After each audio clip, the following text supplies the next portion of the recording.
Why, hello everyone, and welcome to the stream. This is Otaku Showboat, joined, of course, by Ollycat, and the printer is printing on this day.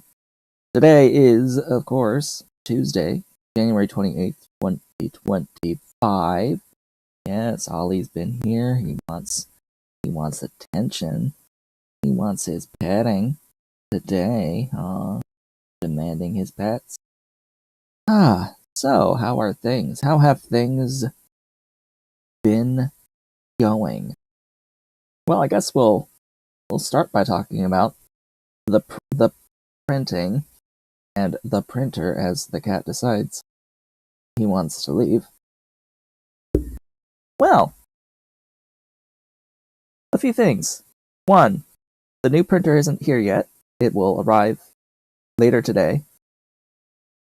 So the Soval SV08 is coming. It's coming. It's almost here, in fact. And I'll be busy setting that up and configuring it, getting it calibrated on all of that, pretty much the rest of my day today and likely tomorrow, all day tomorrow. The K1 Max, however, that's that one that I'm pointing to right up there in that corner. I did a bit of a calibration, some necessary that should have been unnecessary level of calibration that I should have done when I bought the thing a very long time ago. And that was to take this guy, good old pair of pliers, and crank the front screws for the bed screws, that the ones that are the Z-axis screws that are used to control the height of the bed. At the very bottom, these screws have a little round, smooth casing that you just clamp onto, and you can turn that, and that will turn the screw, and underneath you'll hear a thunk. You'll hear a thunk. Big loud thunk. And that is underneath the machine. There's a belt connecting all three of those Z screws. There's one in the very back, and there's two in the front. And there's, a motor that runs the pulley, or that runs the belt, moves the belts, and thus moves the screws as well. And all that's tensioned under there. Well, when you manually turn that screw, what it does is it slips a tooth on the belts. So the belt is toothed, and they're attached to a toothed roller. So it just skips a tooth, which makes a very small adjustment to the bed height. Very small adjustment to the bed height. And after going through this procedure, I took my very uneven bed and I made it more even than it was. It's still pretty uneven. The bed is warped quite a lot. It's not. It is. I would not call it perfectly flat. It's not even relatively close to perfectly flat. But it went from a variation from highest to lowest point of like over 1.2 millimeters, full millimeters, down to about 0.4, little under 0.4. In fact, I posted pictures of the bed mesh on my Discord. It went from a range of 1.267, where the front was higher than the back. So it was like it was diagonal, down to in that particular probing for that mesh, it was 0.354 mil variation between the high and the low spot, and then the high spot was actually the front right, and the low spots are on the the high spots were the front left, and the low spots were the bottom right. So at this point, in order to actually do better and get it even flatter, I would basically need shims under the mount points for the bed. And those need to be made with higher temperature resistant plastic, which is in the mail, by the way, but I don't know if it's necessary now that I have it down to like 0.35. I had another one run of it during an actual print with the adaptive mesh that came up with a range of around 0.4. This is fine. That range should be fine. I had a very nice first layer when I printed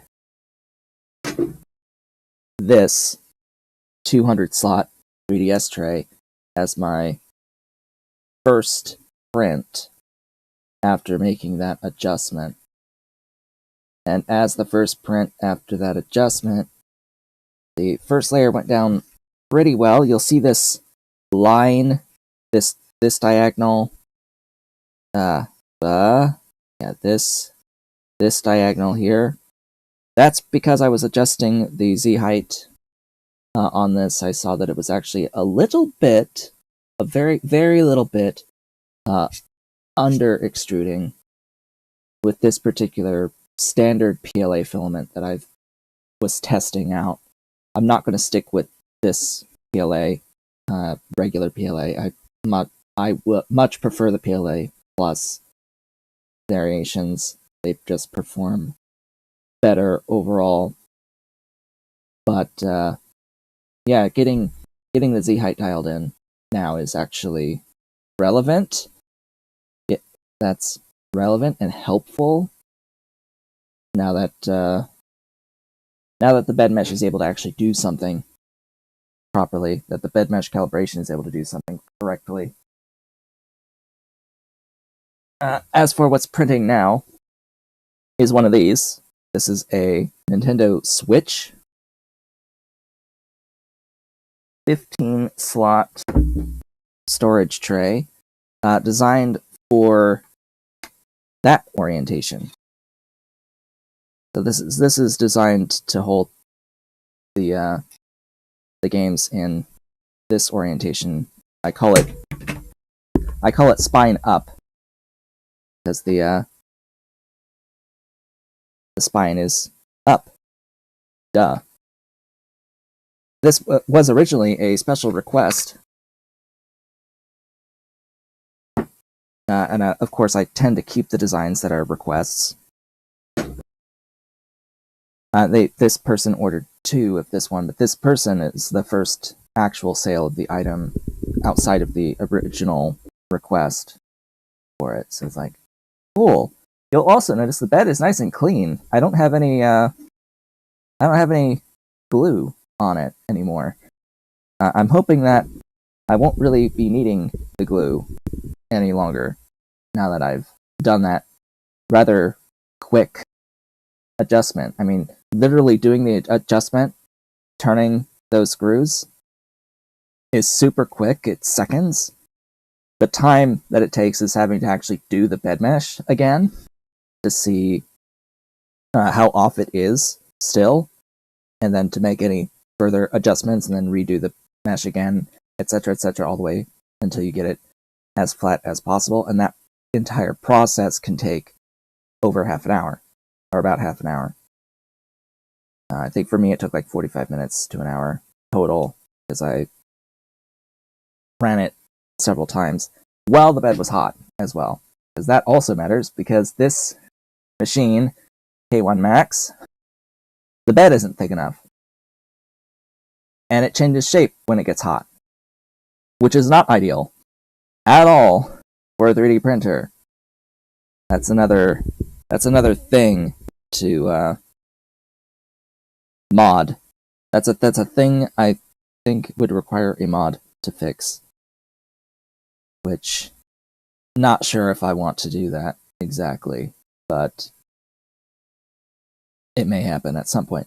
What I am going to say is that this printer is going to be my secondary printer. The K1 Max will be my secondary printer as long as the SV08 is good and working and performing ideally.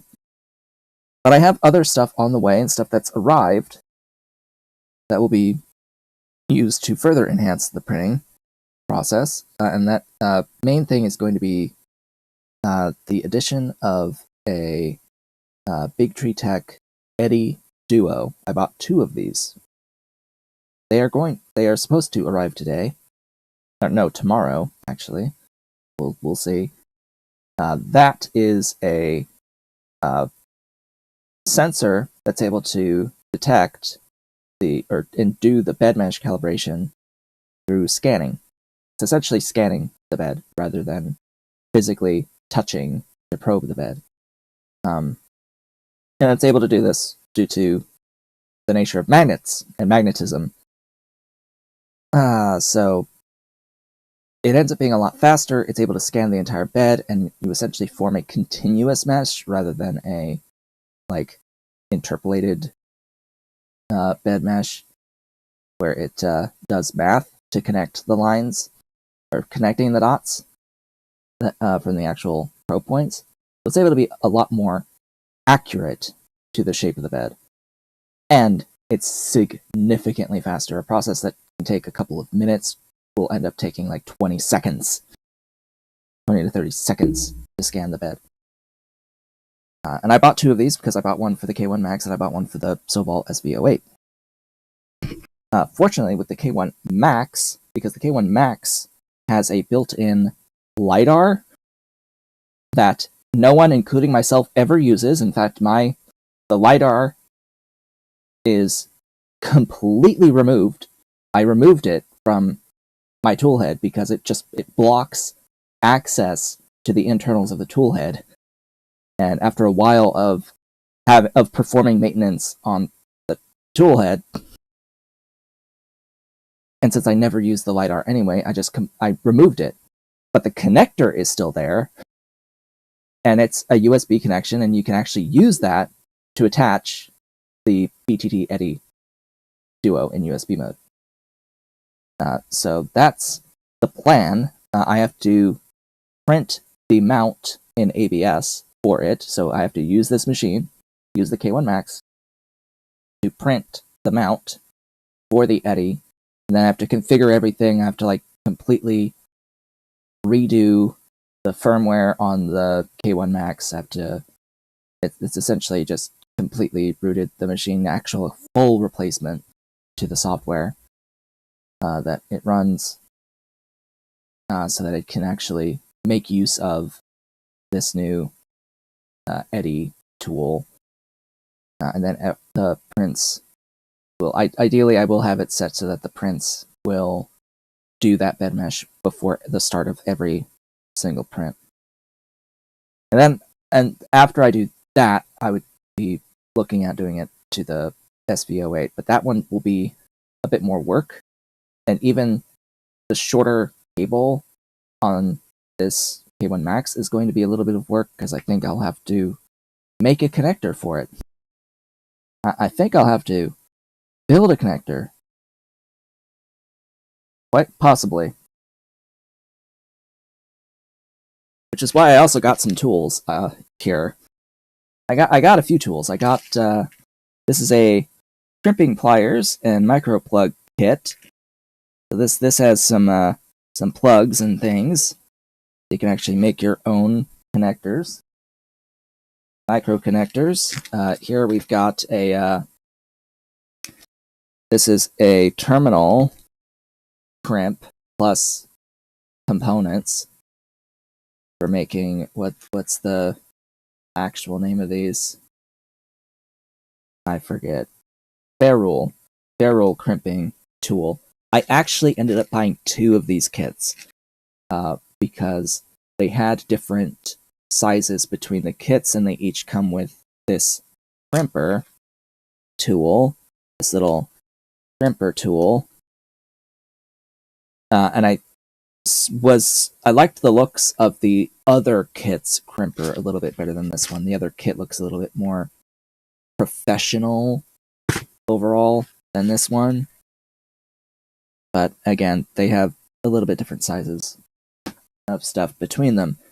The ferrule stuff is not really for what I need to do now. It would be the beginning of a collection of a tool set to use to eventually, potentially, do a Voron 2.4 build. It is the beginning of the process. It needs these tools. I figured I can get these tools and these little connector parts. Also, a heat gun. Where'd they? And heat shrink. A heat shrink kit with a heat gun for the heat shrink. In fact, it even came with a little attachment here specifically for heat shrink. This attachment here is specifically for putting in wires to heat up heat shrink. So that's that's neat. This is actually it's a two setting heat gun. One setting is for doing like the heat shrink stuff, and the other setting is paint removal. Yeah, it's super hot. Let's see. This thing it's got hot and super hot. So, what is it? What is it exactly? 260C for the first one, and 450C for the second one. Which in Fahrenheit, the first setting is 500 degrees, and the second one is 842. Yeah. It gets toasty. And then the last thing that's arrived that I've ordered on top of some of the other stuff, this little thing. This is a Sunloop filament connector. I'm still learning how to use this, is how I'll word that. I attempted to use this twice, and it didn't work. So it looks like that. You lift that up. It's got this part is the part that heats up and does the connection, quote unquote. And then up here is a section to cut. It's a little cutter. When you shut the top, it does push down to cut. But basically, you get these little PTFE tubes. These little tubes here. You take the two strands of filament that you want to connect. You shove them into this little tube here, making sure that they have good surface area connection. You turn this thing on, you set it to the correct temperature. Then what you're supposed to do is you slot it in, you close it, it beeps at you, you make sure you hold in until it beeps again, and then you take it out, and you cut the tube off, and that's it.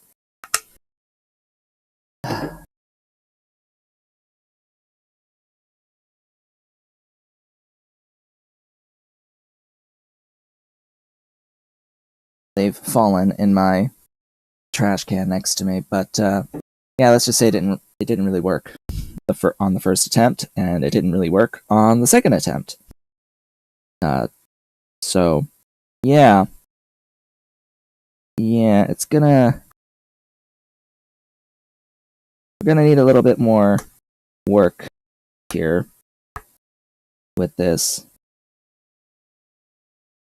I'm going to need to figure this out a little bit better, because as it stands,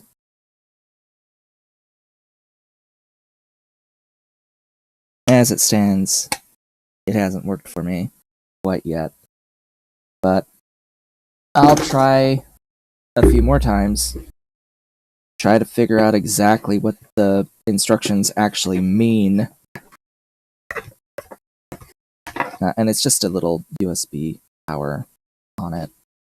But yeah, got that little thing. Wanted to try to use this so I could actually use up the full spools of my filament, particularly black. You end up with a lot of spools with an unusable amount remaining on them, and it would be very nice to be able to actually, use it. Using it sounds good. Being able to use it, yeah, that sounds fantastic. Use all of the filament on a spool without any waste. That was the plan with that, but we'll see. If it doesn't work, then it doesn't work. Outside of that, I have a roll of ABS and a roll of TPU coming. I believe that I talked about that before, as well as a rack to put all these rolls of filament on.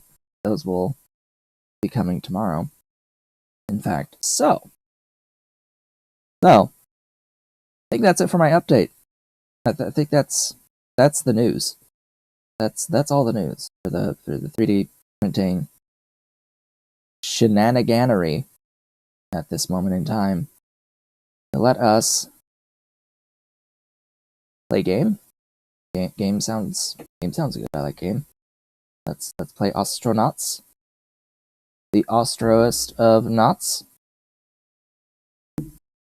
I don't have to worry about any of my shipments arriving during the stream today, I'm pretty sure. Because everything usually is not even, like, Amazon stuff doesn't even go out for delivery normally until after 11, and it doesn't arrive until after 3 or 4, if not later. So, don't have to worry about that. And the printer, the SB08, I've got an estimated time range that will be after the stream ends. So, don't have to worry about any of that. None of that I'll be worried about on this day. We don't have Cat, unfortunately. Cat is not here. The 3D printer is 3D printing, but we will not watch that whole process on this day. When the SB08 is set up, I will absolutely stream that camera. I'll have that camera up when printing with it. It'll be a different view entirely. Not exactly sure where I will have it, like what you'd be able to see from that camera. I think it's more of a top-down angle and front to back. It'd be interesting if I could get it so that you could actually see the K1 Max behind the SB08, but we'll see. We shall see how I set everything up.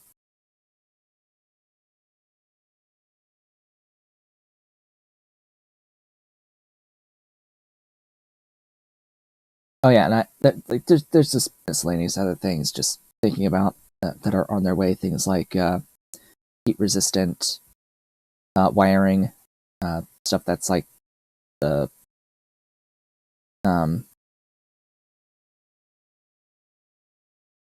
wires themselves. The external coating is like Teflon tubing, so it's high heat-resistant. Stuff like that is on the way. But anyway, hello and welcome. We're here. We are here. Why am I in my ship? Because I am tired. We need to sleep. That is why I am in my ship at this moment in time. We're gonna go into my room. This is my room. I believe I am currently station keeping. So we're going to sleep. Get this out of the way, this process out of the way. Trying to fall asleep comfortably. I am unconscious. Let's set ourselves to the sleep schedule. And then fast forward.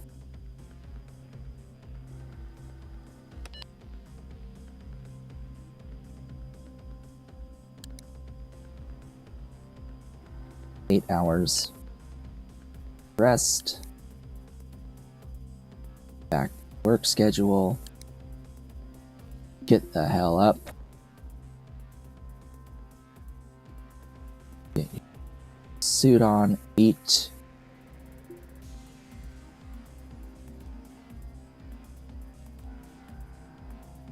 Drink? No, you don't even need to drink. Wow. Grab that. Use the toilet. The toilet.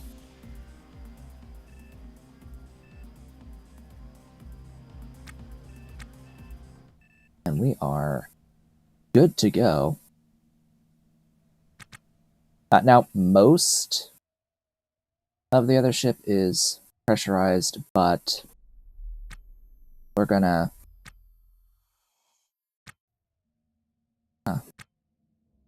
Interesting. Okay, let's go back into my bedroom, because, like, super cold here.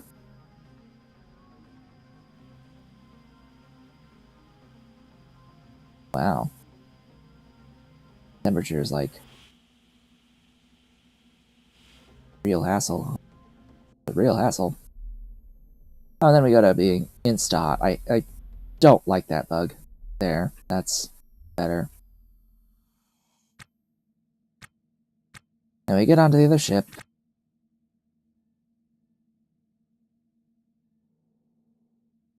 And then set yourself on to auto task. And set your ability to restore stuff.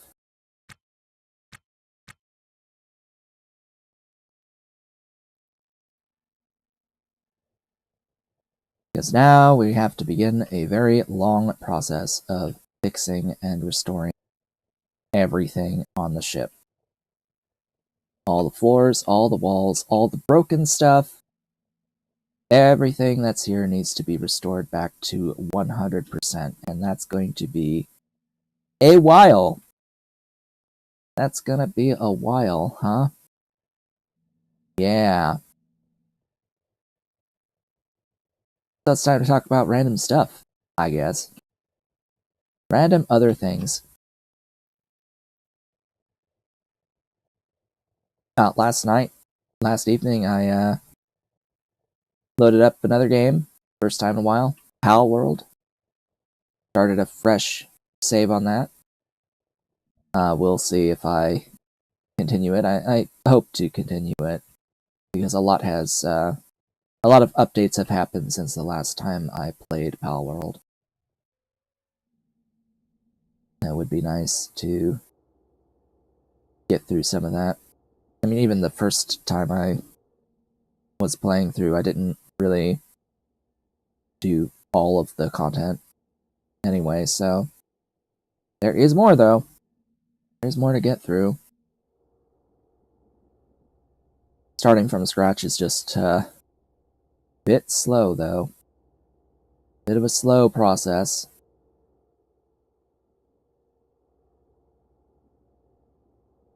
And of course I do also still play Star Rail, and still playing Star Rail. Back in August, early August, I had stopped playing all gacha games, just in general. At that point in time, I was playing like 4 of them, 5 of them, actually, at the same time. And I just couldn't continue with that. I was like, this isn't good. I think I need to stop. I think I need to stop. Was it 5? Goodness. It was Star Rail, Zenless Zone Zero, it was Wuthering Waves, it was Azure Lane, and AFK Journey. Yeah, that was 5. Those were all at the same time. I was like, yeah, and when all of them have like a membership equivalent, like subscription for them, and I had all of them, it adds up pretty quick. Very quick. I just was done with it. I was done with it. Played it until I burnt myself up on the concept of it. No, I was not playing Genshin. Not really. I'm still not going back to Genshin Impact anytime soon. Like, I loaded it up to see the whatever their version 4 now with Natlan. I loaded the game, was like, yes, this is still Genshin, this still feels like Genshin, and just stopped immediately. I used the pulls that I had and ended up getting the Pyro Archon. And I was like, cool. But Also, I don't care. Not anymore. I don't really care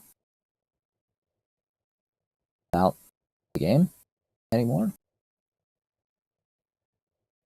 It was fine, but just over time, I started to just not really enjoy playing it, and that hasn't really changed at all.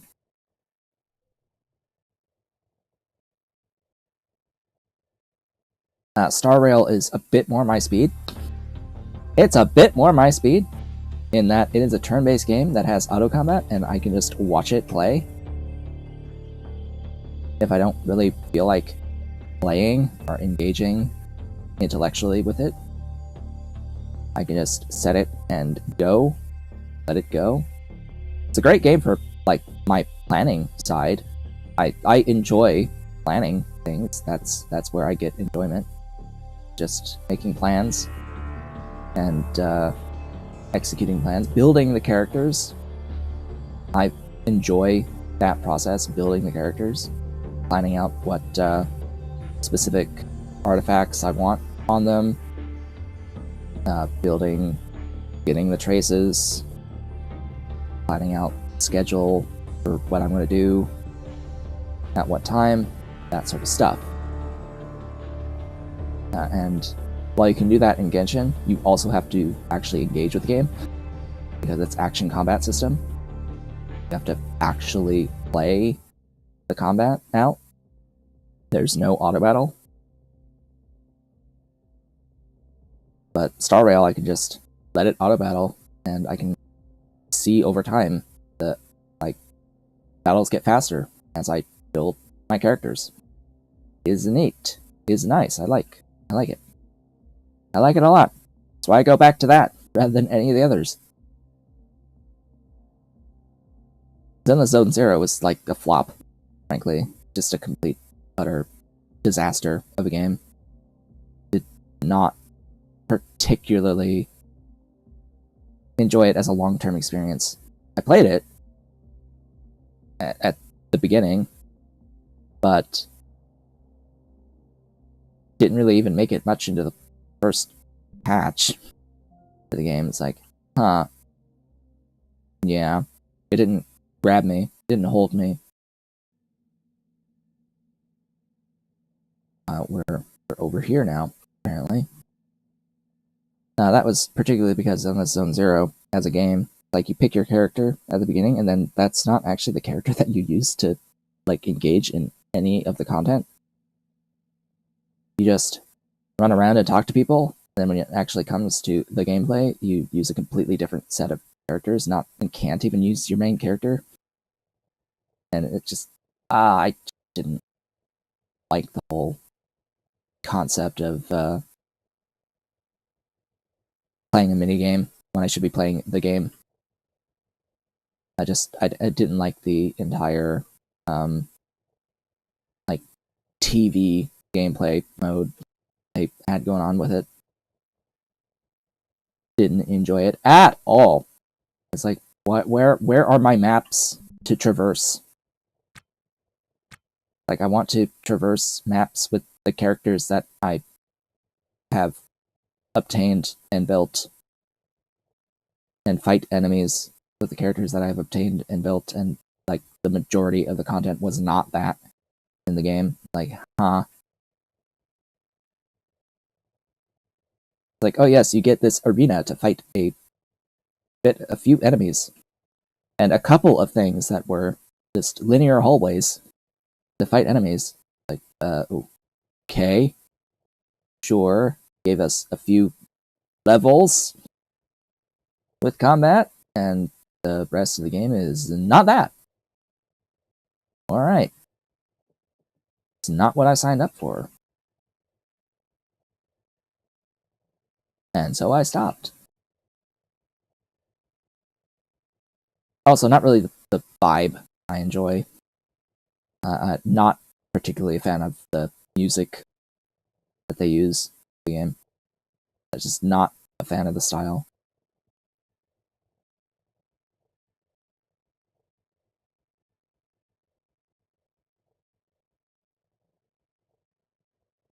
Withering Waves, it's I would potentially consider going back to try that out, but it's been a while since I last played it. I don't think I want to, because it's the same as with Genshin, the same issues. Like I don't think I want to really engage with active combat RPG mechanics again. I don't think I want to do that. I much am preferring the idea of auto combat with Star Rail, because it's a turn-based game.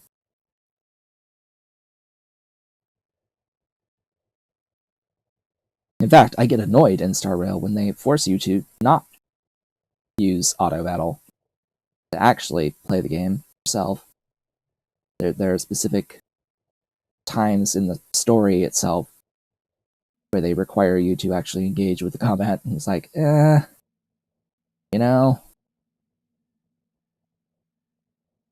not what I'm here for, frankly. Not what I'm here for. It's fine to have the option, but I don't like it being forced on me. Like, it's great to be able to have it be on auto or to manually engage. It's great to have the option, but it needs to be an option. Oh, and they make you play for, like, trialing characters.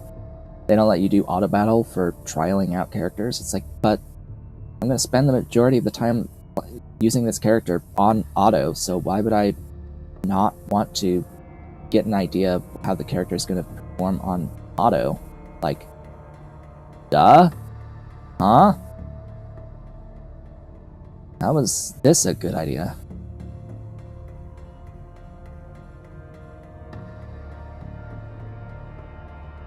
Have we at least put a small dent?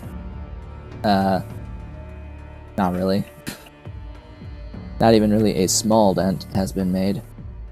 Let's eat and drink again.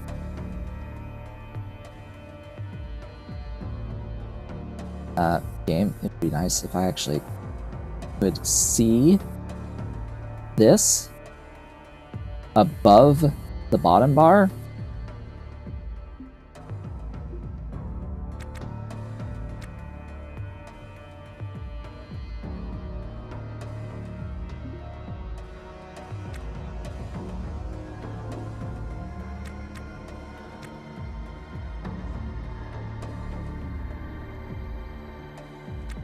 Yeah, just gonna throw out there that maybe this right-click menu, maybe this menu shouldn't ever get hidden behind the bottom border of the screen.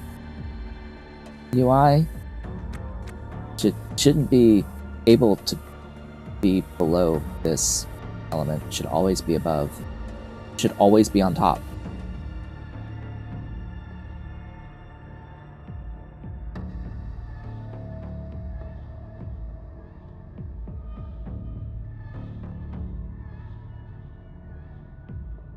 Anyway, so Star Rail, when I went back to it recently, I've talked about this a bit before, but when I went back into it, they had the character that was out at that time for the banner was Hugh, aka 5-star Ting Yun, character that had been in the game from the beginning.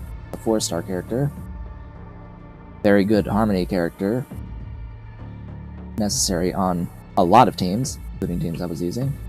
But Fugue is Nihility character. That is also kind of harmony character. She buffs and she attacks, and she's actually really good 5-star character. I'm glad to pick up that character with her signature Lyco. And I'm using her on my Firefly team instead of Harmony Trailblazer. And then right now, they had rerun the character Ling Sha, an abundance character that is actually not necessarily an abundance character, just abundance by virtue that there's stuff that heals in her kit.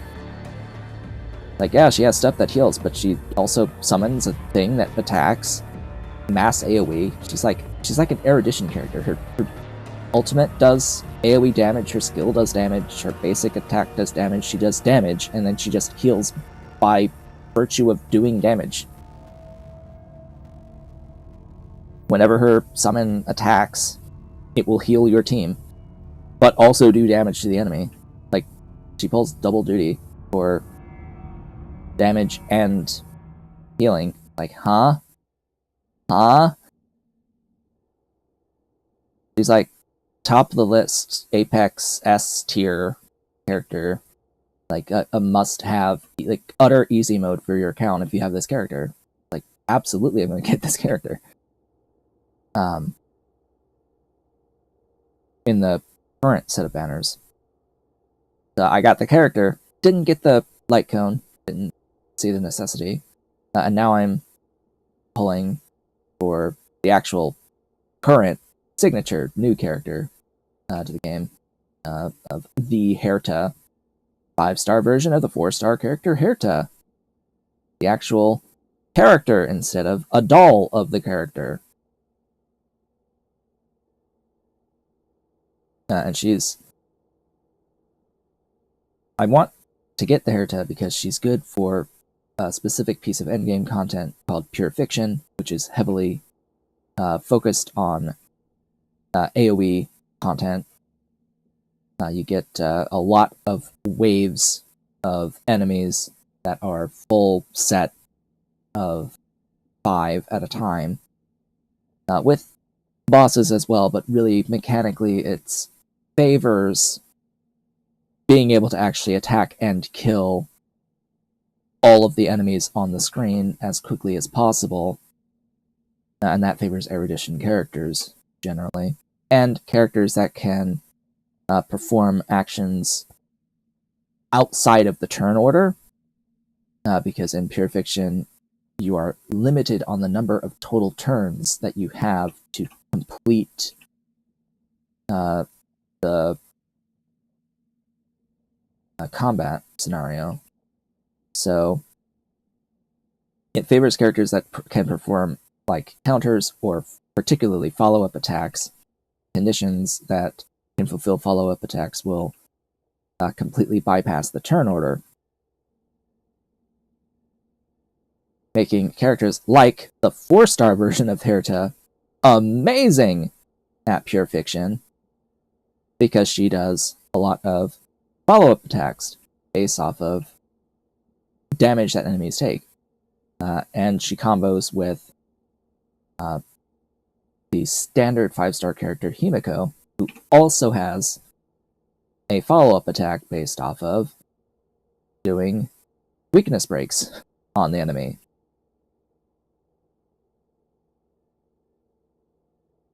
And that is a large AoE that does a lot of damage that can trigger Herta's follow-up attack. And then as fresh enemies keep coming in, it basically can keep chaining between the two over and over and over again, giving them a ton of actions that are skipping the turn order, that are instantaneous actions. So you don't even have to build speed on them, as long as you're able to start the chain relatively quickly. They can just do huge amounts of damage. Huge amounts of damage.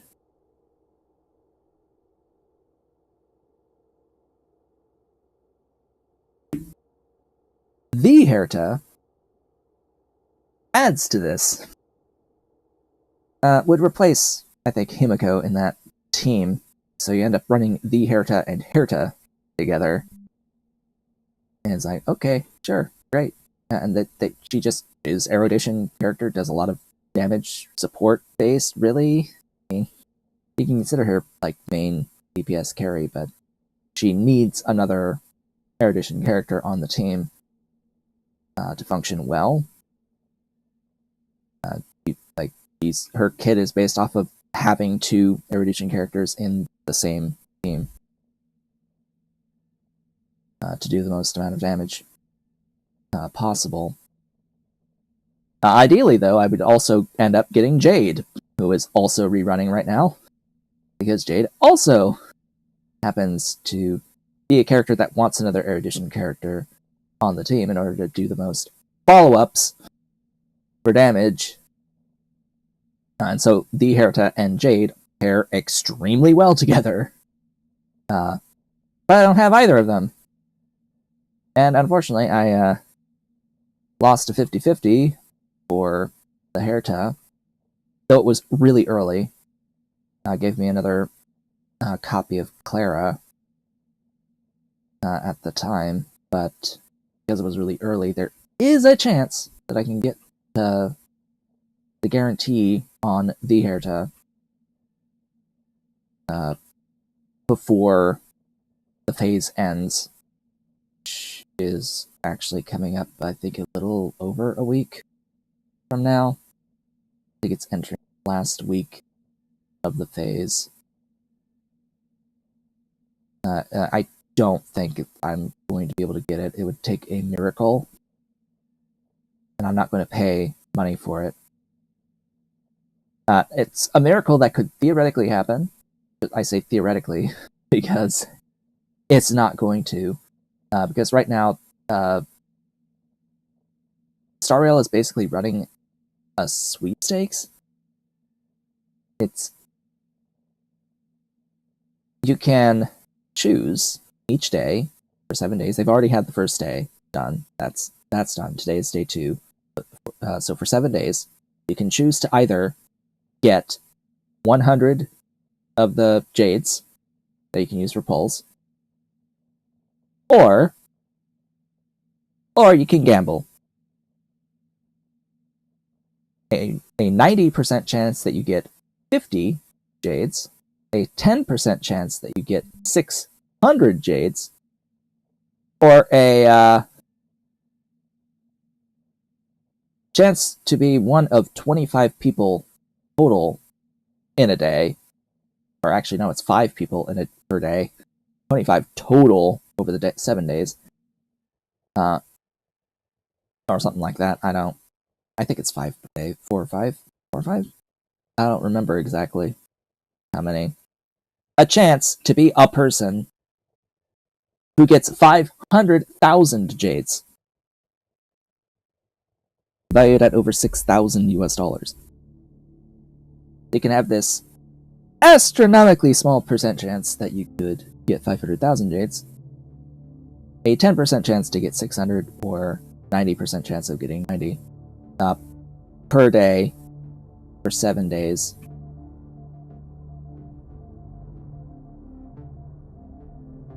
Alright, what's...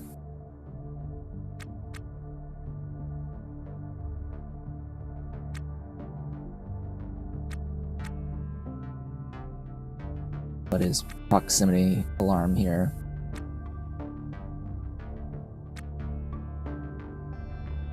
Really?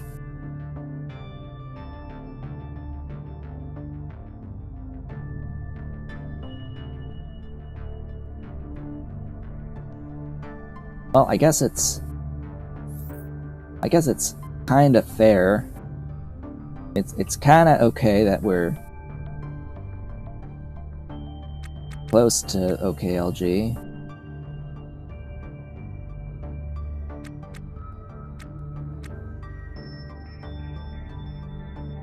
Kind of like it that we're close, but I was on match speed.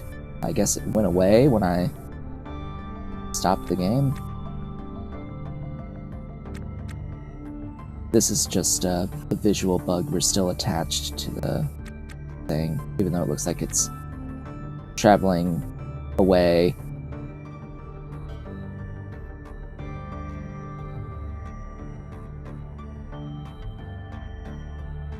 Why is that still?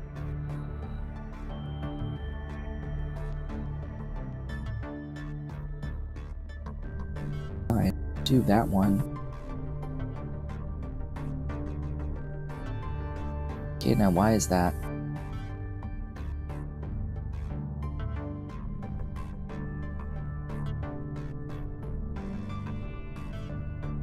And I guess this is that effect. I guess we are too close to Ganymede to actually be stationary.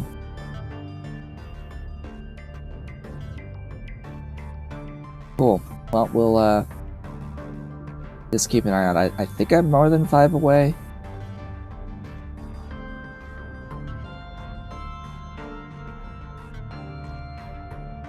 Yeah, I'm 11 away.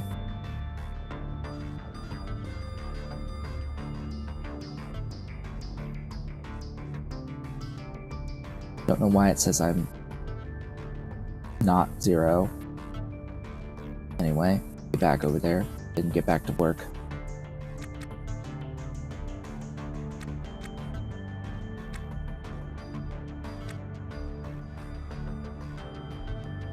Anyway, yeah, so it's gambling. And I am absolutely taking the chances every day. I mean, yes, you could guaranteed get 700 jades over 7 days. Or over 7, you can do 7 trials at a 10% chance to get 600 on any given day. And 500 on, or 50 on all the others. I think that's risk worth taking in that instance. Because I mean, in the worst case, that's 7 days, that's 350. You're getting half of what you would have otherwise. And when the delta is 350, it's fine. And if on any one day... I'm sorry, what?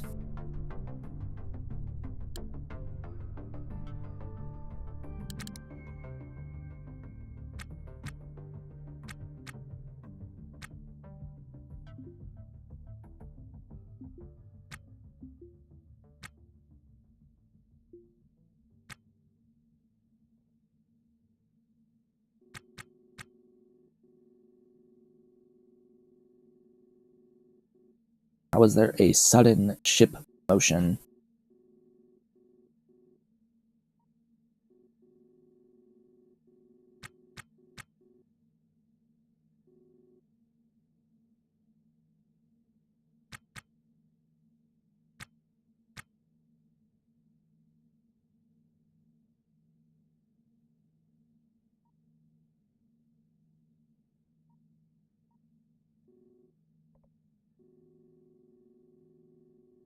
Weirdness. Much weirdness. Does it think I'm here? It thinks that's over there. Even though it's not. Is buggy.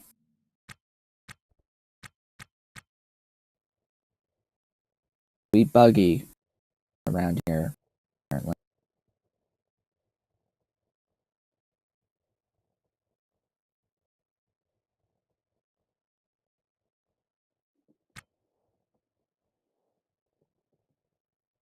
Why can I not just drag and drop this? There it goes.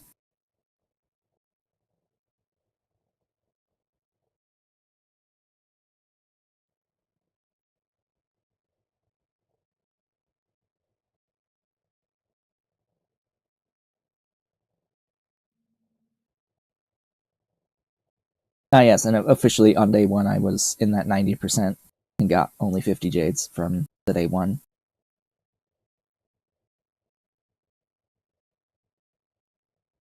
Six more tries. 6 more attempts to get the 600 on any given day.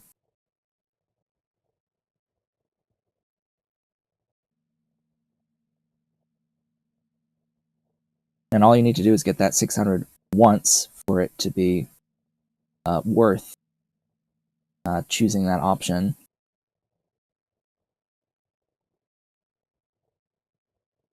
Of course, it is only a 10% chance. You get 7 attempts to hit a 10% chance, which is reasonable. Reasonable odds. Very, very reasonable odds.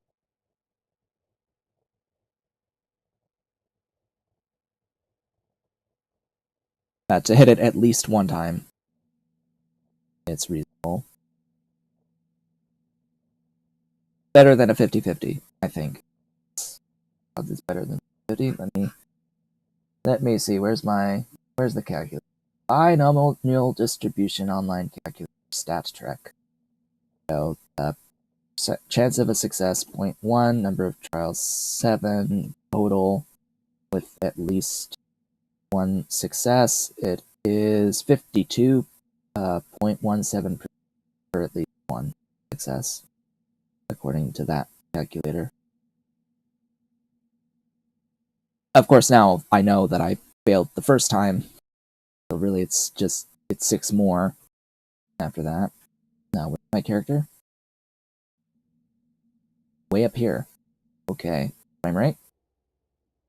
Frame rate. Would be nice to have you.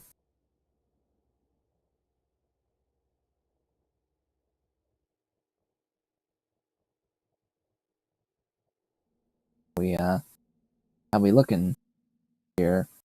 Little bit better, but still nowhere near the best. Ah, I see. Need to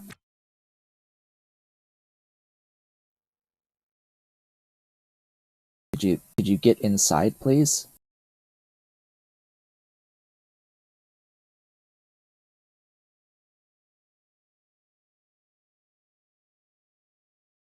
All the way around. Get all the way down. Oh god, my ship needs to be fixed too.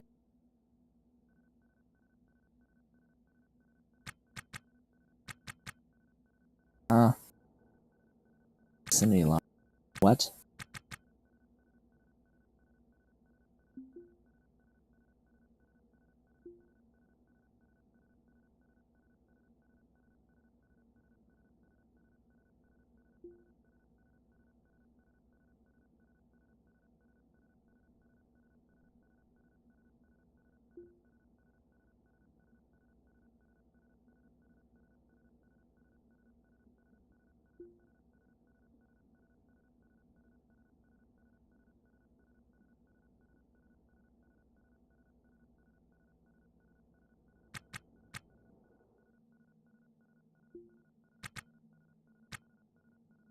What was that proximity line?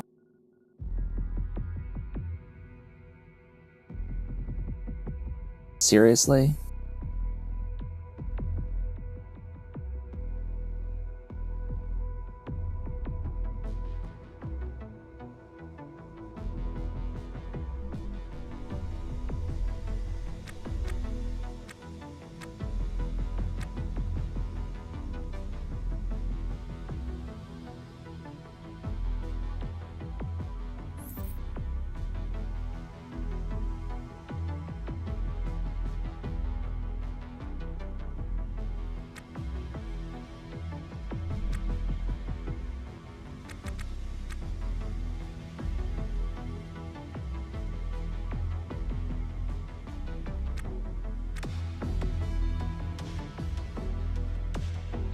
Oh yeah, and as I've said before, for my ship that I'm using here, we're just running that command. That only fixes the specific thing that I'm currently on. And the idea is we're not going to run that for anything that we're fixing unless there's a bug that made me lose progress.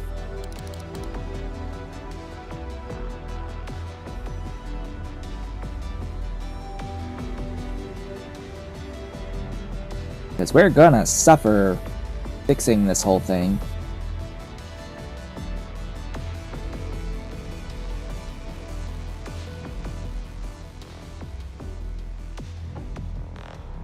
Huh. Are these... Oh yeah, they're both broken.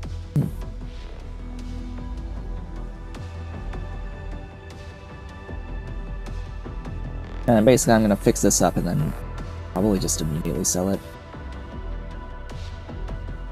I think it'll take too long to try to improve it. I'll install some things. Probably, like, the stuff that I brought with me, sure.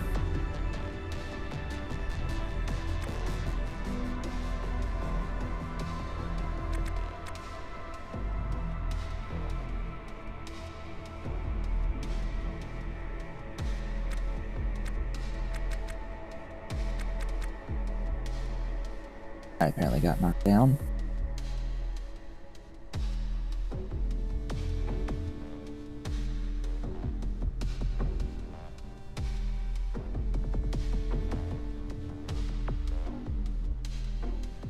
Part of me is thinking that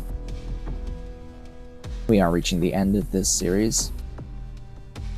It is becoming a bit repetitive for, you know, showing off the game purposes.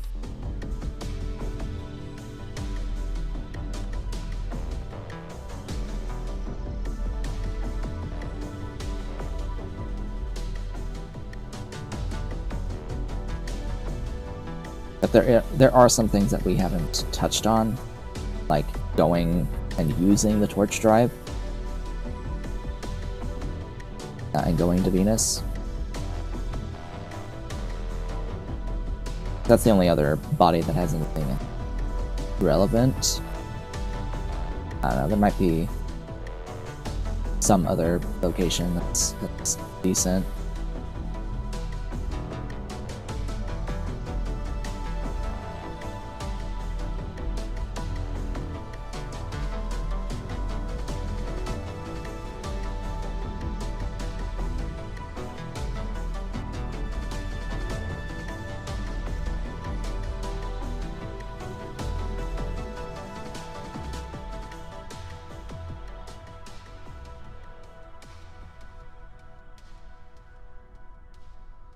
And oh, believe me, I am very tempted to run that repair command on this ship. I radiate inner strength, apparently. Cool. Just radiating that inner strength.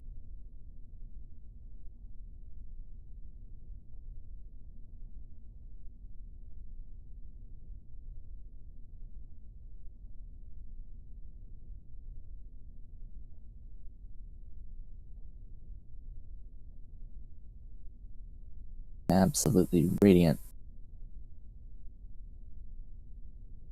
Anyway, at the moment in Star Rail, in terms of actually playing the game, like plans and schemes, characters that I'm building, I'm just trying to get up-to-date relics, pretty much. That's all I'm really doing. Update relics on Himiko at the moment. I need to get the follow-up attack set, a better set with proper substats for that character for use in pure fiction content. That's the primary concern now, because I got Lingshaw. I fully built Lingshaw, and I have fully built Tinyu. They both have pretty good builds right now, so like my main team is pretty fully built. There's not the amount of time it would take to get better relics for those characters or ornaments for those characters exceeds the amount of time that it would take to build additional characters. So I'm going to be building additional characters with initial ideal sets, and we'll think about doing more ideal sets after that.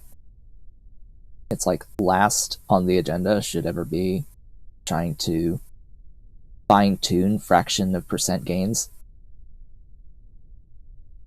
and taking days to weeks just for a small fraction of a percent of a gain to the overall damage of a character or effectiveness of a character. Just not useful to do that when there's so many characters to build.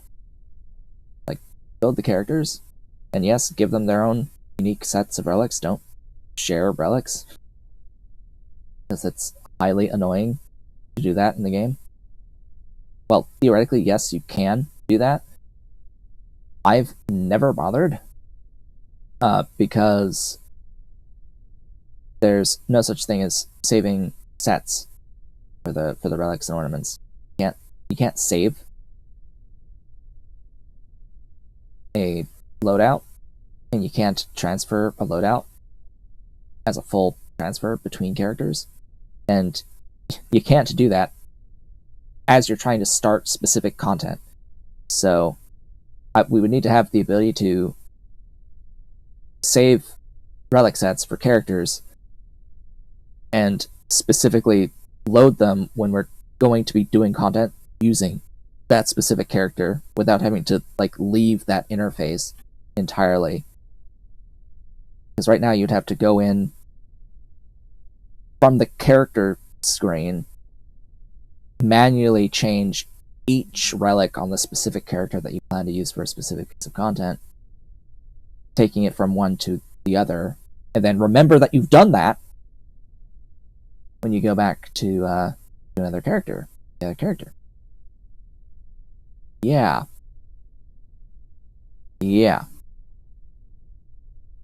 As I said, it's highly annoying to play in that way.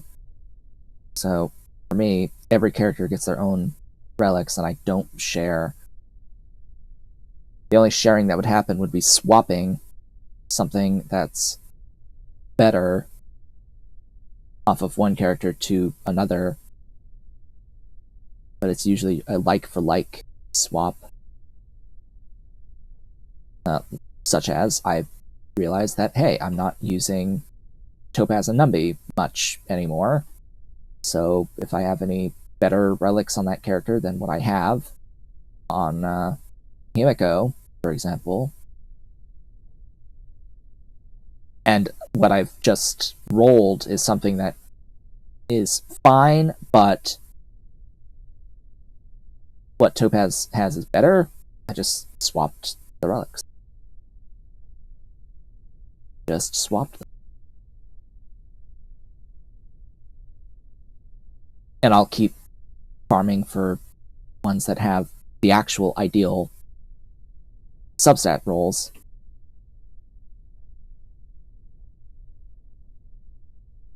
And once most of my relics have the ideal specific substat rolls that I'm looking for, then I'll move on. Someone else. Start building another character. So even that is like, oh, I've kind of built a lot of characters at this point. I've got a lot of options with okay enough relics.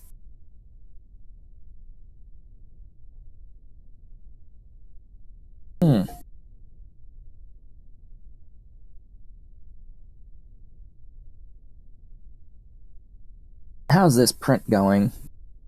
Let's see. It's still going. It's still going. That's looking good.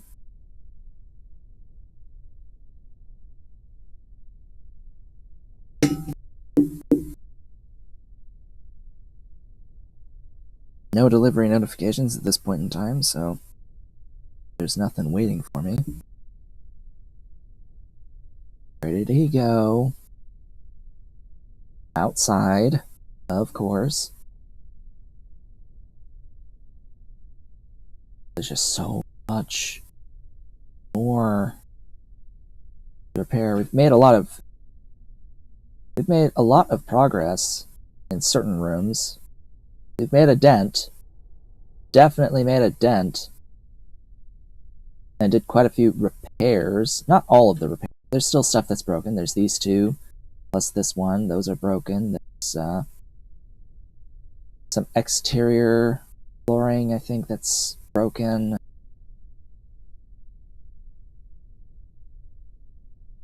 Quite possibly.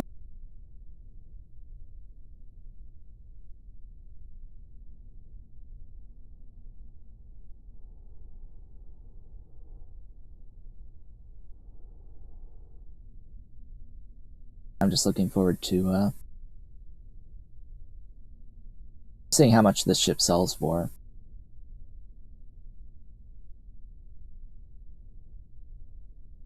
I think I've used all of my doors. Unfortunately, all these giant empty rooms are just have to be giant empty rooms, I think. Or it can be a giant bedroom. A massive giant bedroom. I think that's what I'll do. I'll install a bed in each one of these. And a chair in each one of these, and a bin in each of them. And they can just be a giant bedroom each. Giant luxury bedrooms. And all of the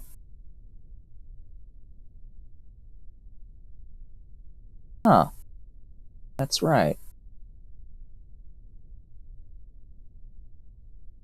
Is it only the specific installable items, or do walls and floors also count towards the room value bonus?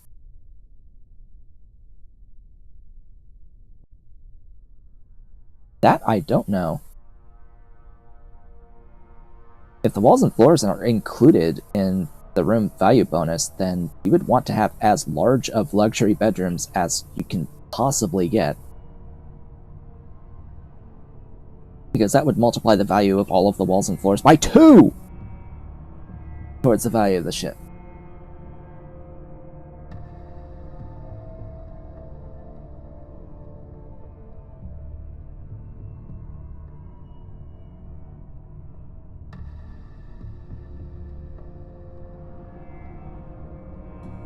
And the conduit as well. It's all installables. Well, floors and walls are technically installs. Yeah? Or specifically...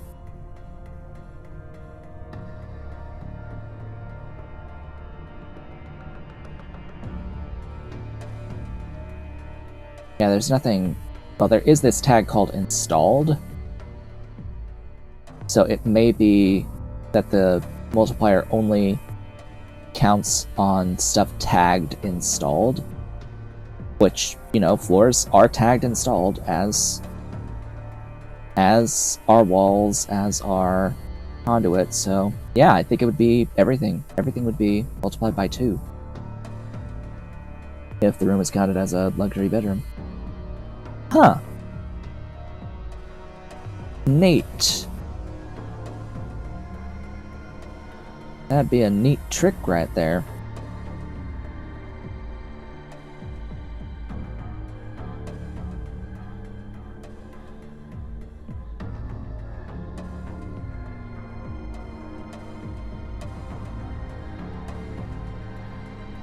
How's the charges there? God, the frame rate.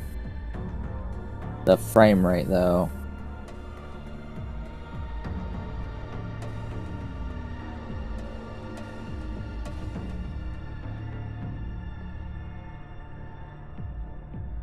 For like 14 FPS. It gets worse every stream. Just, by the way, the frame rate of the game gets worse every single time I stream this game.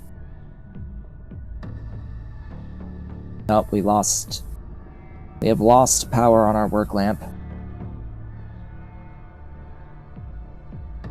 All of the batteries in it are dead. Oh well, it don't matter.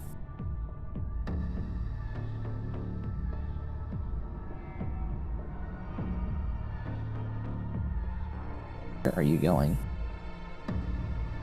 All the way over here. Are repairing. I am radiating inner strength, and I am now confident in myself. Okay.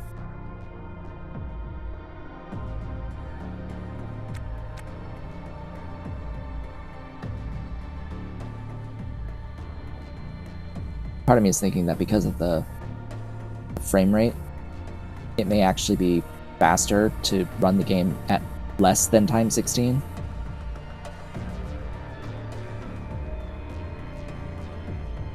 It doesn't help when the game hitches down to 1 or less. Having the game hitch like that is not ideal. It's just the game's it's hitching. What? Why?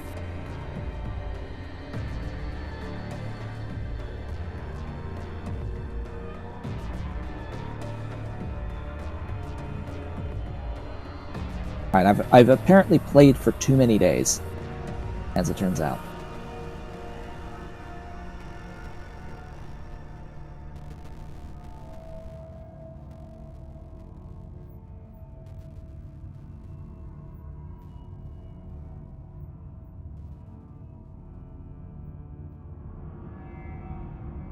I think because I've played for a few too many days here in the game, and we're starting to get a little buggy.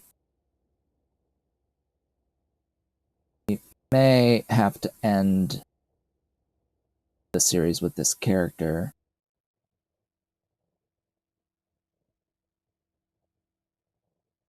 Just because I cannot continue to present this game while it's performing like this. Where we're hitching every few seconds for a second or more. That's getting to be pretty unacceptable, at least for presenting the game as video content.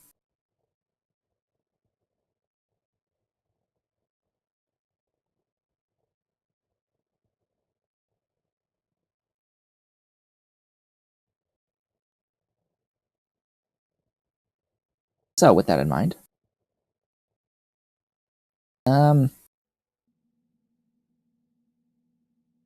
let's just make the decision now, the executive decision, that this is going to be the final stream.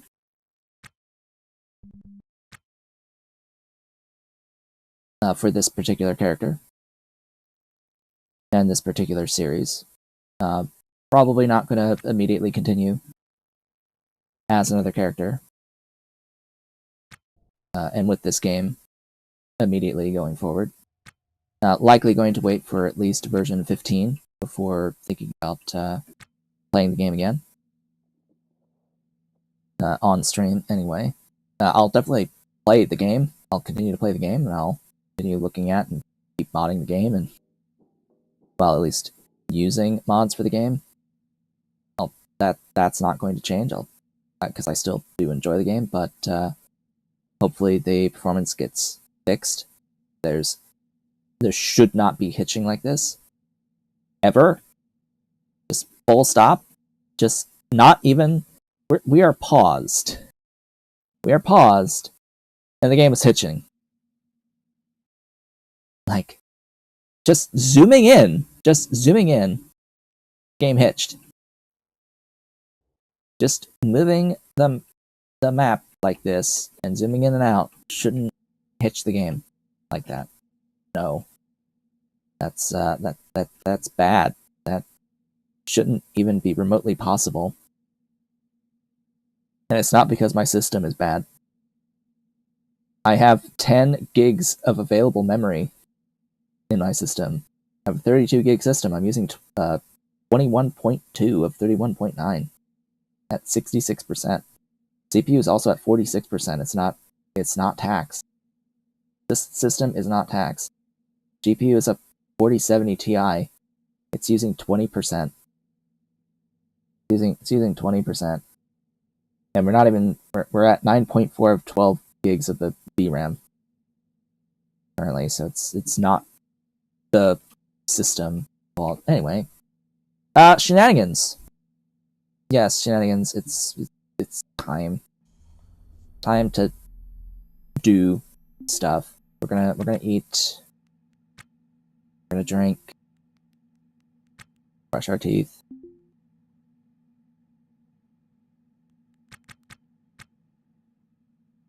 And yeah, we're gonna do that. 5,000 installed. Shit, yep. That fixes everything. It doesn't repair the stuff that needed repaired. So I'll set my auto task. It should go to repair things now. Where are you going?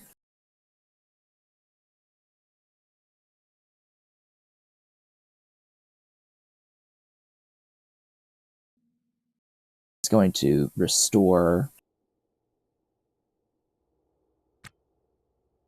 stuff that isn't installed. So turn off restore parts.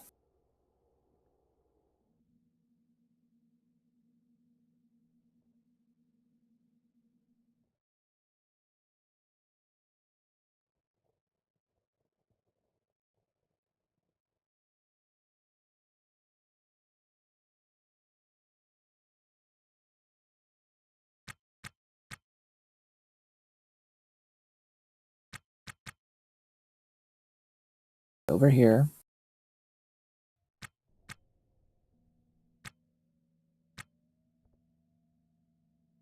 The pathfinding issues are also horrible. Okay, so auto task is just not going to repair things. We'll have to manually tell it.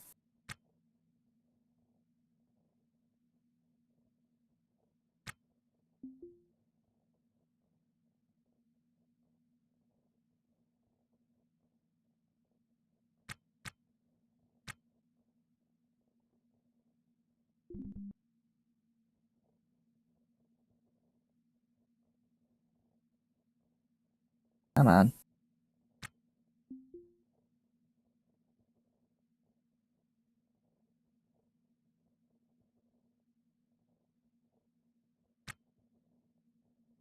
Anything else?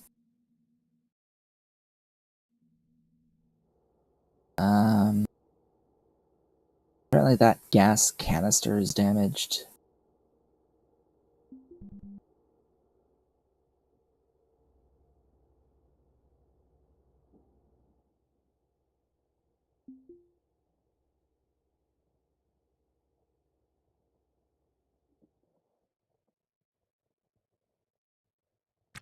Alright. Let's do what I said I was going to do. Add a bed to each of those big rooms. Beds and tables. Actually, it'll... Or not tables, but chairs. It'll depend on how many chairs I have.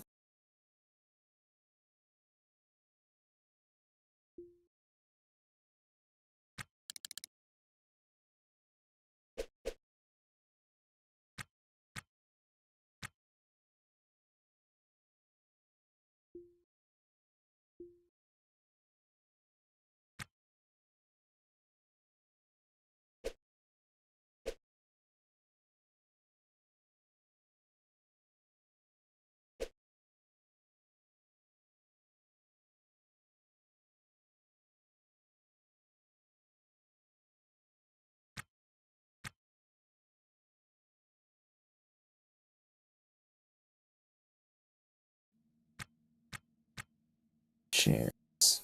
Where are chairs? Chairs and bins, technically. Also need bins. Dining tables.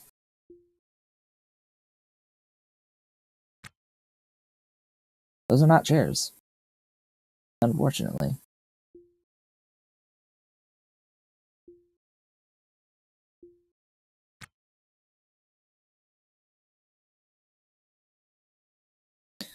Can't help but notice, but that bay is not open.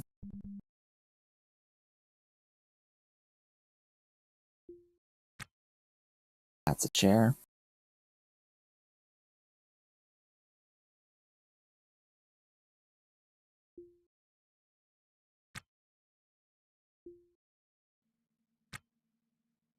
Really?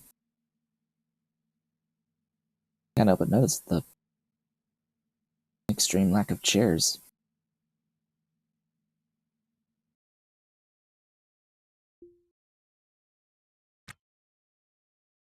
Oh well.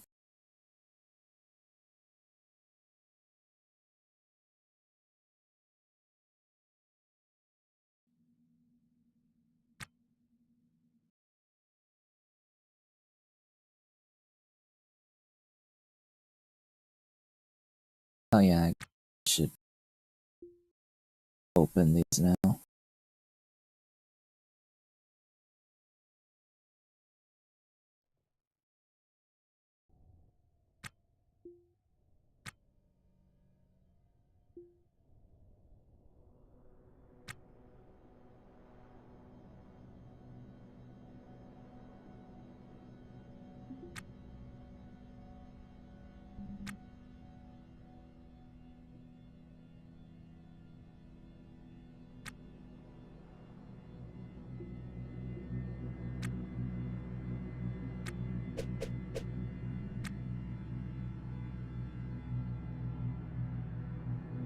Just need bins. So anywhere there's a bin. I don't need to poach chairs. There's chairs in there.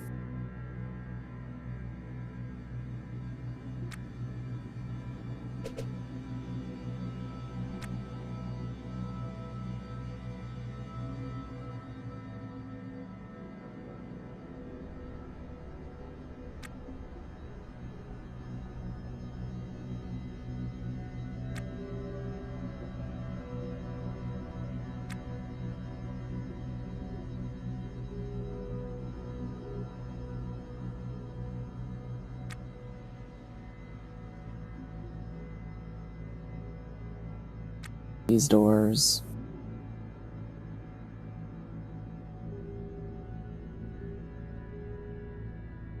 Should fully pressurize.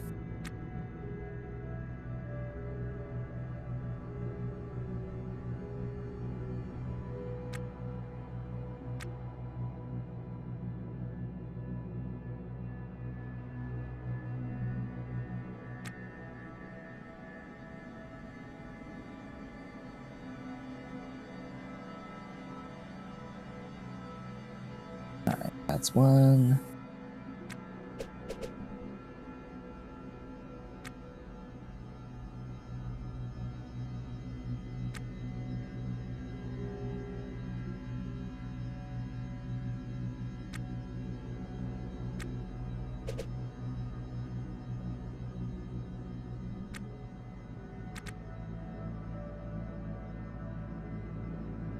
So I don't think that these have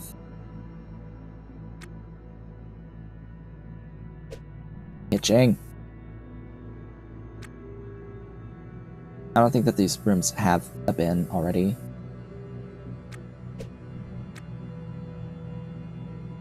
Yeah, I don't think any of these have bins already, so in order to count as bedrooms, they need bins.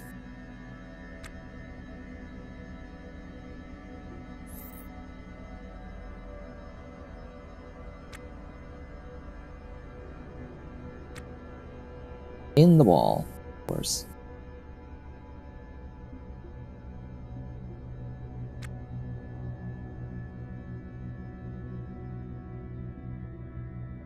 I think it's only one bin that's necessary.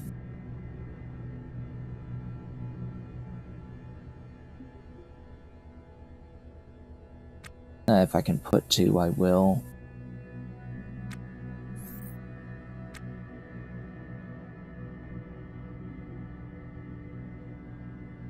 It's like I absolutely can.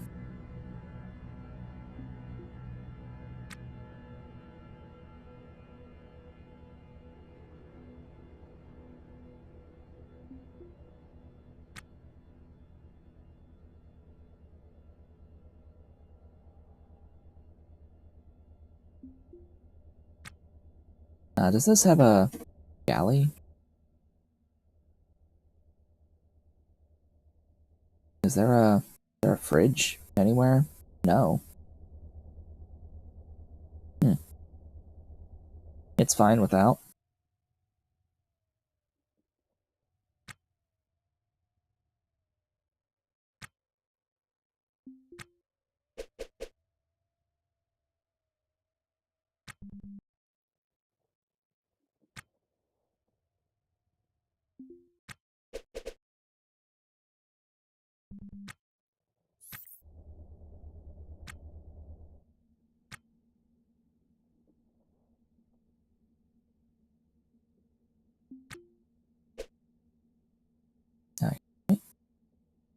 Oh. Light in the way.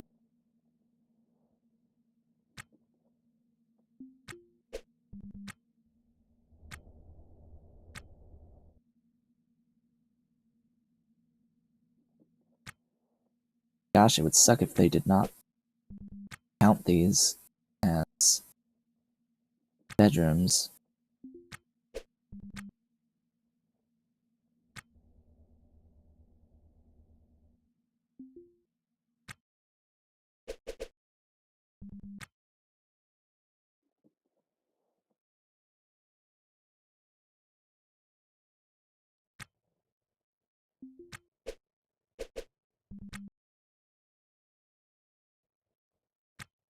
Okay. Here's what we're gonna do. I'm gonna close the airlock. That's a step 1.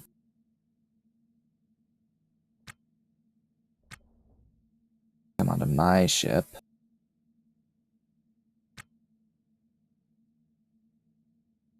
Close the airlock. Release the towed vessel. Close my door. Put this down. Or not. Put that down. Over here.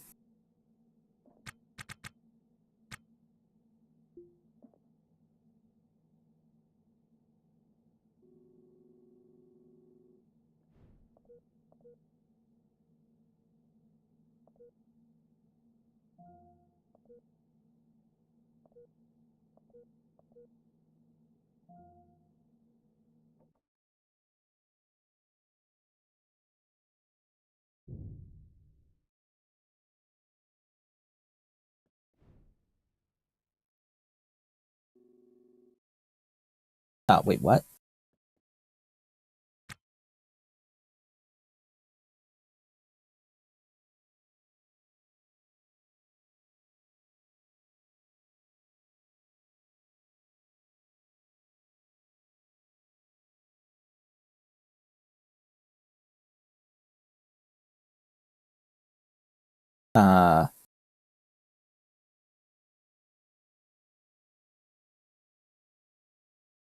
That would also be a bug. Just gonna throw out there that that's also a bug. That should not have been empty. What the hell happened to all of my RCS fuel?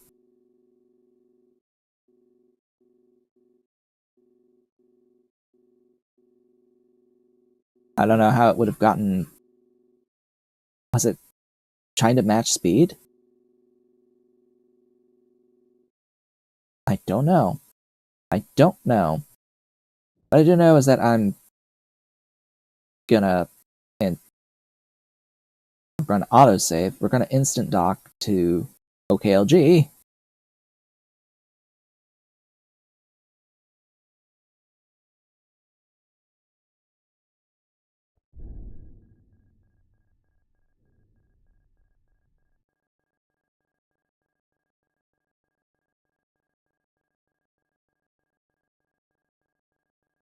I'm on game. This is why this is going to be our last string of this save, by the way.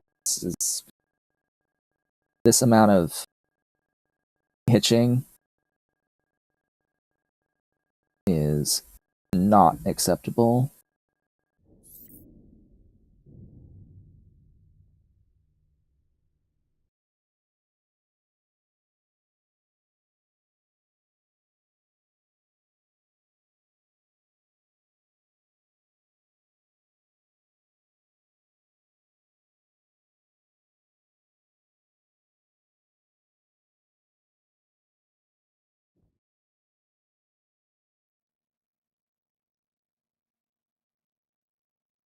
Absolutely unacceptable.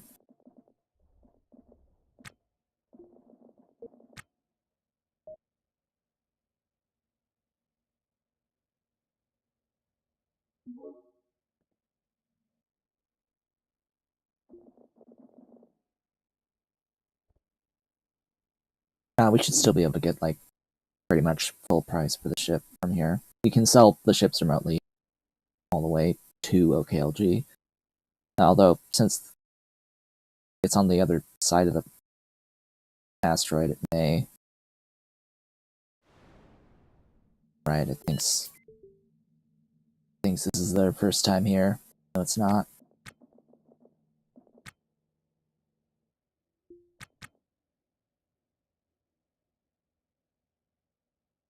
Okay.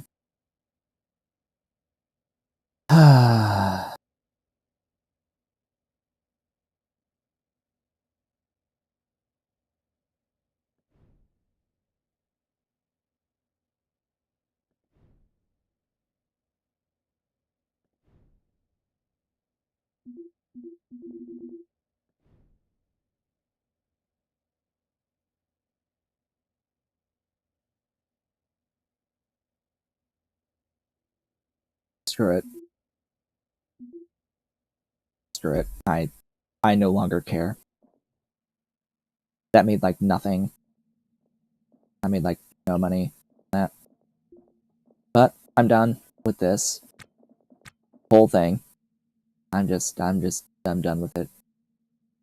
We're going back to the port. So, the stuff that we didn't see. Alright. I'm going to show the torch drive and how the torch drive works.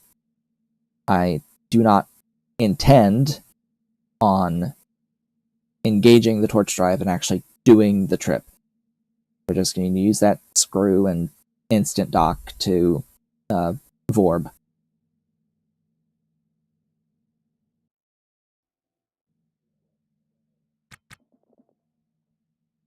Because frankly, the process of traveling is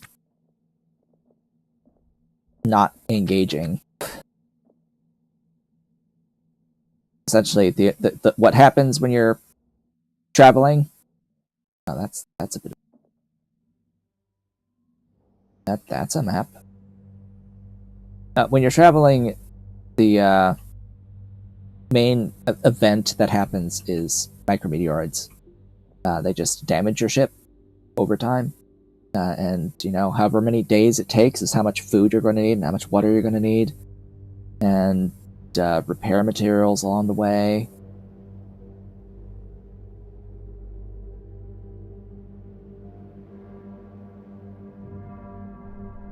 Unclamping.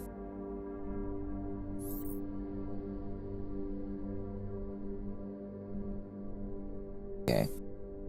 So in order to actually engage the torch drive, you need to be outside of the wake zone, or outside of the no wake zone. So right now we're too close.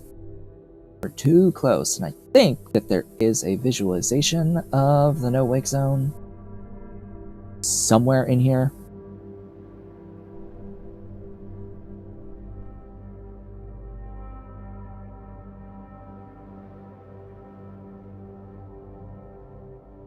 There. That button right there, show zones. So we have to be outside of this orange ring. Same with the flotilla, apparently. You can't be too close to the flotilla.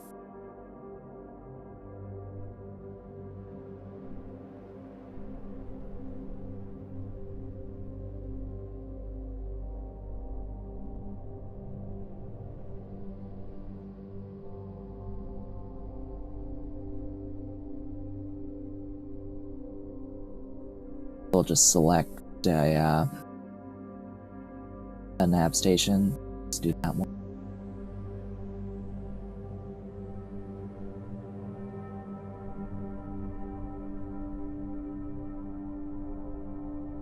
Perimeter buoy 01.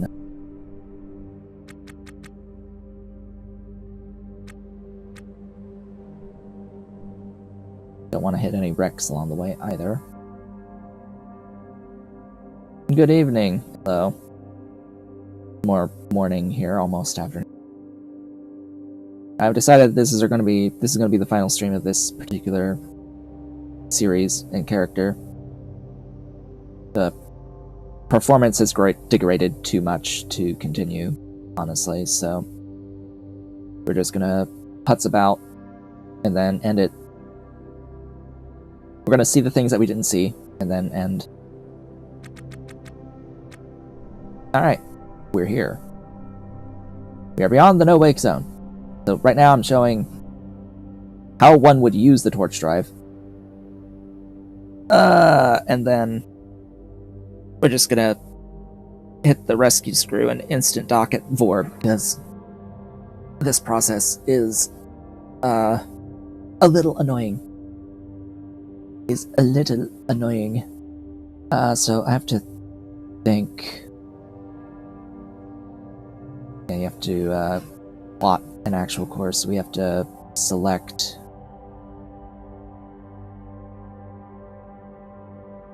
Venus over here. And we actually selected Vorb by clicking on it out there. So here's Venus and V orbital. Yeah. Hello, Vorb. Nice to see you. We want to plot a course to Vorb. Now, this current course actually puts us here, and it keeps us. It keeps us outside of the planet the whole time, which is actually ideal. Hey, it's ideal. Let's look at us and see if leaving is going to cause problems. Will leaving cause problems? Yes, potentially. If it involves having to, you know, move through stuff.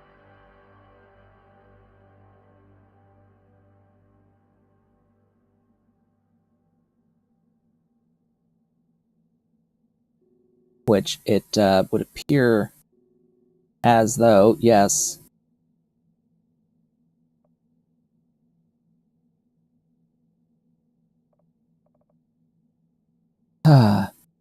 Now that's with this setting, these settings here, where it would be a 98-hour duration, but it uses more reactant than we have. Now, you have to bring up your max acceleration, bring it up to the max, and if we increase drift phase, that increases the time but decreases the amount of fuel used. So, as we can see, oh, that isn't quite a clean course.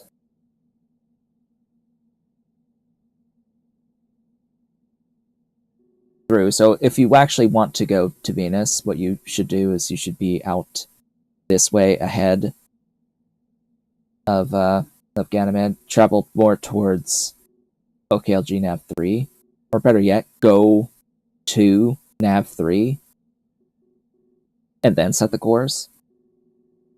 Because remember, it's not just leaving, it's also returning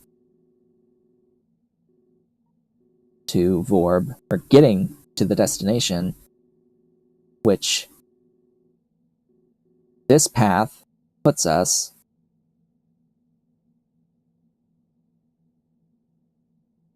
keeps us outside, I think, potentially. Well,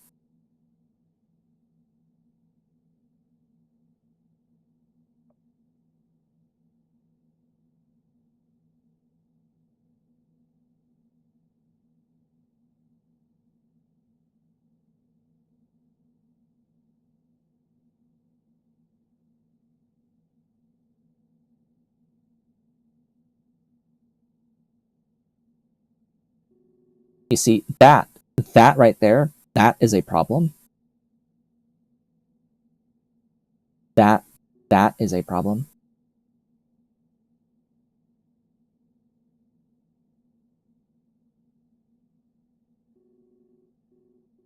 Potentially. That can potentially be a problem. So what you don't want is you don't want to intersect the destination, and you don't want to intersect anything along the way. And that is why the torch drive system sucks, because you cannot change this. You cannot change the course without changing the duration and the reactant used. And like max Excel, you have to use these dials to try to change things, and it's just poorly implemented overall. It absolutely is disgusting. It's exceedingly easy to just die because you didn't see that you were intersecting anything along the way. There's no intersection detection on here. It needs to not let you plan a course that takes you through stuff. That shouldn't even be. You shouldn't even be able to set a course that takes you directly into a planet along the course. You know? Which is why we're just going to insta-dock Vorb.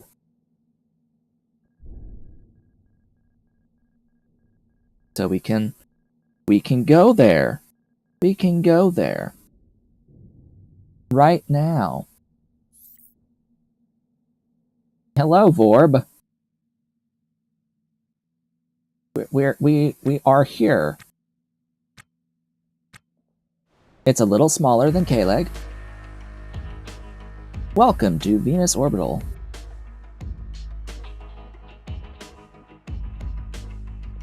They do have a fuel kiosk.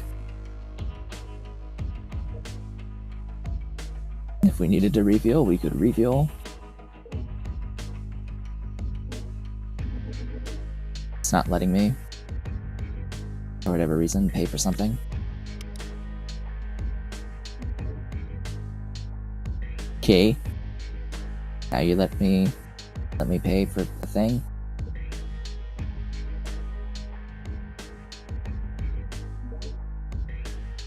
Sure.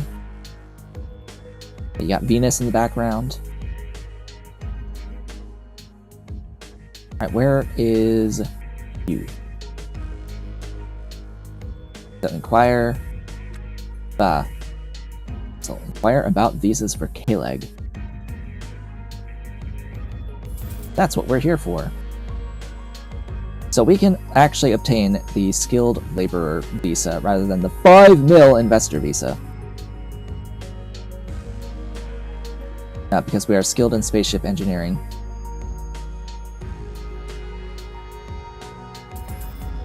Ta-da!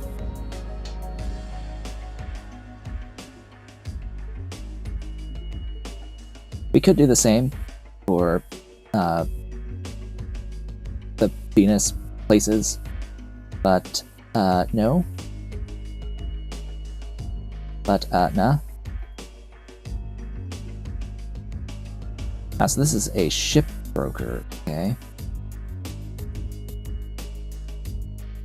There's a scrap place here, supply station as well. Passenger aero shuttle. Aero passenger shuttle, aero passenger, aero personal shuttle, personal craft, regular thingies as well. Hey, it's an elephant! You can just straight up buy an elephant out here.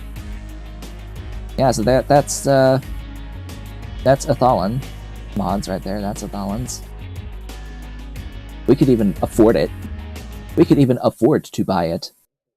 Like, ah yes, buy the elephant with a bunch of cargo bays on it. But no.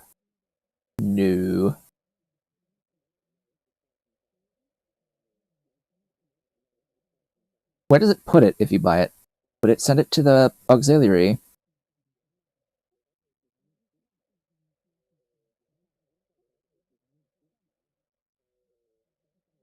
I don't know.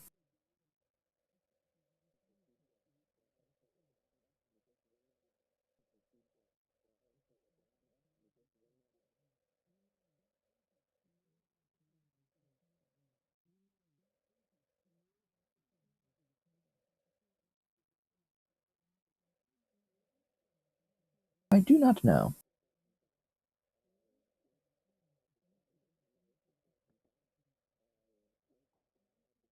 What I do know is that this is This is Vorb. Hello, Vorb.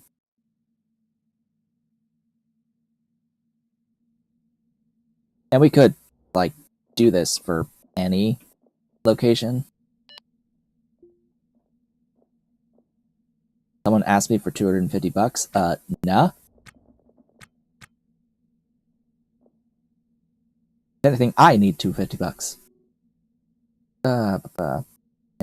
We could do BENC, BNCA.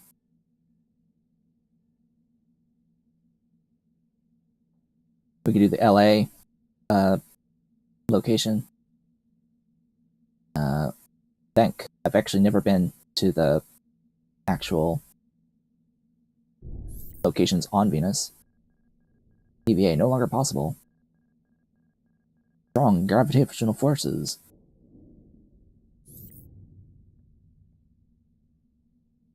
Yes, you can't leave the ship because of gravity. Good old gravity. Pulling you down. So what's this place like? Hello. The Encantado aerostat on Venus.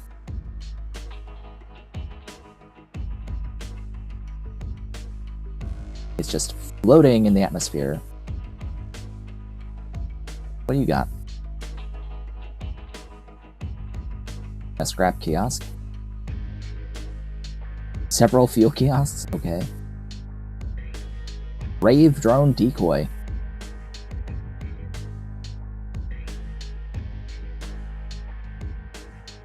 Cool. Different walls. Different walls out here. Plastic scrap. So that, you know, they got different selections of things.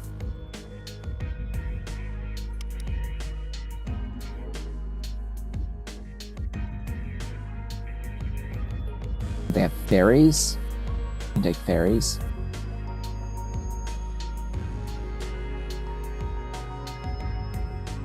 To the other places.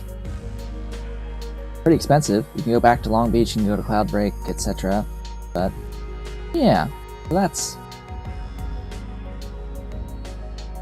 you can get real estate here. Interesting. Here in Venus. But I think I'm going back to K-Leg. Because now that we are a citizen of OKLG,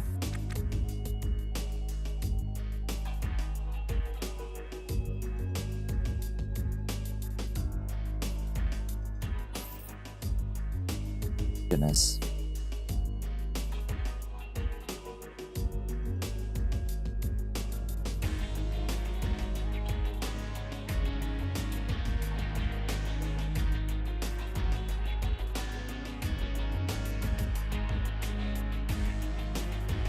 So we are here.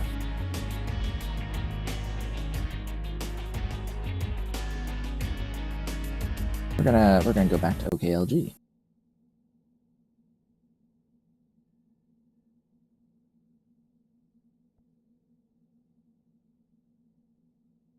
Now, because we are a citizen of OKLG,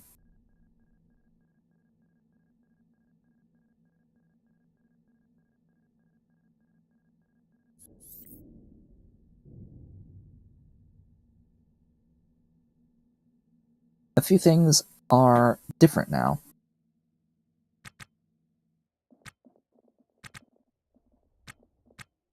Number one is that docking should be free.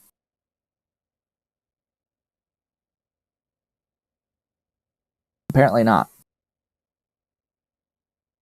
Or at least reduced. You would think that docking would... Apparently, nah. You still gotta pay. At least for this docking. Maybe for the auxiliary one. When we purchase real estate.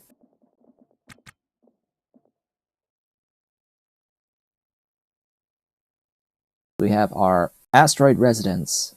We can purchase. You could purchase with a mortgage, make a 50% down payment.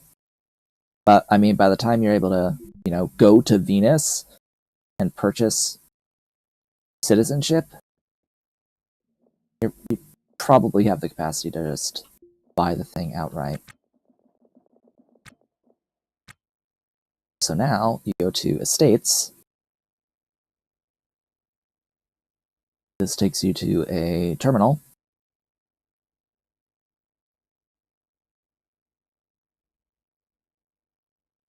Eventually. Again, game is not performing very well. You then go back to the transit, and then you can go to your private residence from here. Which, yeah, not quite how they originally had it. So this is the dock. You have an airlock here that you can dock to directly. This should be free to dock to, although it's not attached to any kiosk services, so you're not able to refuel here, but it is an extra place to dock. And then this whole thing is yours. You can do with it what you will. And it has the ability to go outside. It has an exterior airlock that you can actually come out and work on your ship from here. So what you can do is you can take, you can buy wrecks, and you can bring them here, and dock here, and have it docked here, while you work on it, and fix it up, and make the ship of your dreams! If there was an actual point to that, once you, actually get here.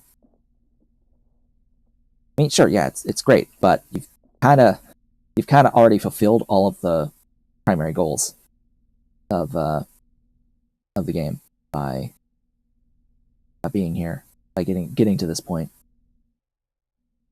So that's really all I wanted to show in the game. That was about it. I mean, if I had money as well, there's the the curing of stuff using Medical Miracles mod and things, but there's no real point.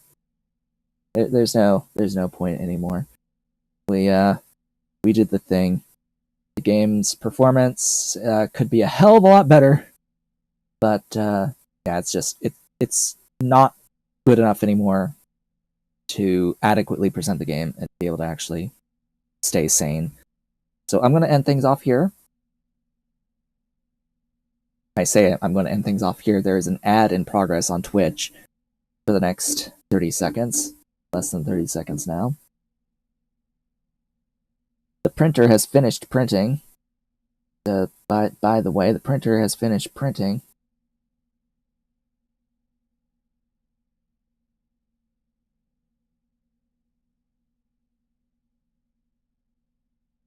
And so yeah. Yeah, that'll be it. I'm sorry that you just had an ad on Twitch when I'm about to end things off here. We've done everything that I planned on doing, that I wanted to do. Unfortunately, the game's performance it sunk too low, and there was way too much, actual stuttering, way too much stuttering to enjoy playing the game at this point. So, this will be it for this series. As per usual, when I end a series, I will not continue to stream for a week. I'm taking a week. We'll be back next Tuesday to stream a different game. I have not decided what that would be yet, but we will be streaming something else. I will likely not return to Ostranauts until version 15, or 0.15, whenever that releases. I do want to return to the game, especially as the performance is fixed. Hopefully it is fixed, ideally. And, yeah. again, thank you all for watching. This has been the Talk Show. If you've enjoyed the stream, do all the social stuff below the video. I'll be back next week with something new. Something maybe not new. Repeat of something we've done before, maybe. Who knows? But I hope to see you all then.